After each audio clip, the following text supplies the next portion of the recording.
আজ আমি আপনাদের বলবো যে আপনারা কিভাবে গ্রাম পঞ্চায়েতের income certificate, residential certificate, unmarried certificate আপনারা অনলাইনের মাধ্যমে অ্যাপ্লাই করবেন। তো চলুন শুরু করা যাক। সবচেয়ে প্রথমে আপনারা যে কোনো গুগল ব্রাউজার ওপেন করে দেবেন। সেখানে গিয়ে আপনাদের টাইপ করতে হবে WBPMS। WBPMS এ ক্লিক করার পর আপনাদের সামনে এমন একটি ইন্টারফেস খুলে আসবে। এখান থেকে আপনারা যাবেন সিটিজেন কর্নারে, এখানে ক্লিক করবেন। ক্লিক করার পর আপনাদের সামনে কিন্তু এমন একটা ইন্টারফেস খুলে যাবে। এরপর আপনারা এখান থেকে গ্রাম পঞ্চায়েতের সার্টিফিকেটের জন্য আবেদন করতে পারবেন। তো তার জন্য আপনাদের কি করতে হবে, যে আপনারা এমন পেজটা খুলে যাওয়ার পর নিচের দিকে দেখবেন একটা টিক বক্স আছে, এখানে টিক করতে হবে, তারপর প্রসিড করতে হবে। প্রসিড করার সঙ্গে সঙ্গেই আপনাকে আপনার মোবাইল নাম্বার এখানে দিতে বলবে। তো আপনি আপনার মোবাইল নাম্বার এখানে দিয়ে দেবেন। মোবাইল নাম্বার দেওয়ার পর জেনারেট ওটিপিতে ক্লিক করবেন। তো আপনার মোবাইলে একটা ওটিপি যাবে, এরপর ভেরিফাই অ্যান্ড প্রসিডে ক্লিক করতে হবে। তো এমন একটু ইন্টারফেস যখন আপনাদের সামনে চলে আসবে, তো সবচেয়ে প্রথমে আপনারা এখানে আপনাদের ডিস্ট্রিক্টটা ফিল আপ করবেন। আপনারা কোন ডিস্ট্রিক্ট থেকে অ্যাপ্লাই করছেন সেটা এখানে সিলেক্ট করে নেবেন। সিলেক্ট করার পর আপনাদের যে ব্লক আছে, ব্লক সিলেক্ট করবেন।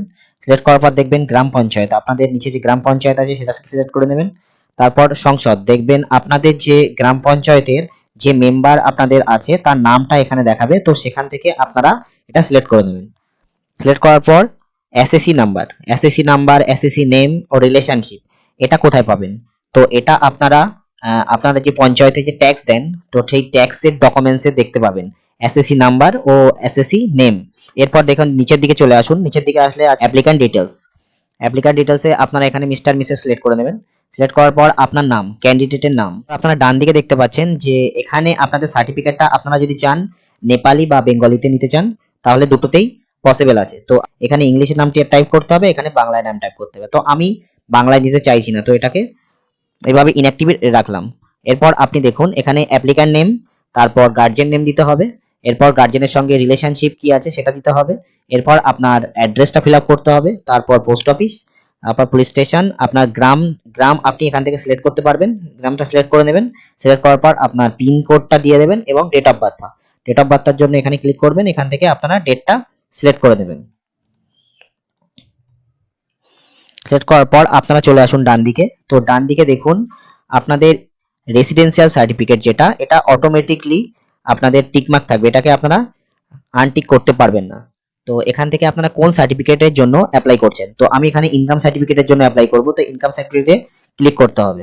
ইনকাম সার্টিফিকেটে এরপর আপনাদের ফ্যামিলির অ্যানুয়াল ইনকামটা আপনারা এখানে লিখে দেবেন এবং আপনাদের সোর্স অফ ইনকাম, তার সোর্স অফ ইনকাম যদি কিছু না থাকে সেটা বাবার সোর্স অফ ইনকাম এখানে লিখতে হবে।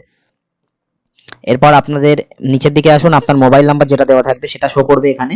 পর আপনারা আপনাদের ইমেল অ্যাড্রেসটা দিতে পারেন, নাও দিতে পারেন। তারপর আপনাদেরকে ডকুমেন্টস আপলোড করতে হবে। ডকুমেন্টস 1-এ দেখুন এখানে আছে current financial year tax receipt. তো আপনারা পঞ্চায়েতে যে ট্যাক্স পেমেন্ট করেছেন সেই রিসিপ্টটা এখানে আপলোড করতে পারেন। আপনাদের আধার কার্ড, পাসপোর্ট, ড্রাইভিং লাইসেন্স, আরো অনেক ডকুমেন্টস আছে, সেটা দেখে এখান থেকে করে নেবেন। তো আমি এখান থেকে আধার কার্ডটা ডাউনলোড করব এখানে। এরপর আধার কার্ড নাম্বারটা আপনাদের এখানে ইনপুট করতে হবে। তারপর চুজ ফাইল করে আপনারা আধার কার্ডটা 2 MB-র মধ্যে পিডিএফ ফাইলে আপলোড করবেন। এরপর চলে আসুন ডকুমেন্টস 2-তে। ডকুমেন্টস 2-তে আপনারা এখান থেকে ডকুমেন্টস দেখে নেবেন। আমি এখান থেকে ট্যাক্স রিসিপ্টটা করব। ট্যাক্স রিসিপ্টে গিয়ে ট্যাক্স রিসিপ্টে দেখবেন একটা এসএসসি নাম্বার আছে, সেই নাম্বারটা ইনপুট করতে হবে এবং এখান থেকে পিডিএফ ফরম্যাটে সেটাকে আপলোড করতে হবে। এরপর নিচের দিকে আসলে দেখবেন জিএস মেম্বার বা আদার্স ডকুমেন্টস।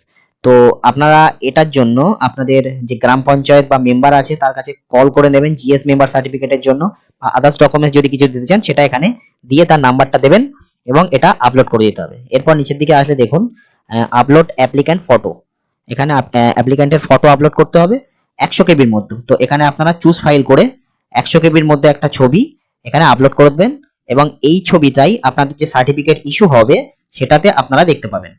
সবকিছু শেষে আপনারা যখন সাবমিট করবেন, সাবমিট বাটনে ক্লিক করার পর আপনাদের সামনে অ্যাপ্লিকেশন স্ট্যাটাস দেখাবে।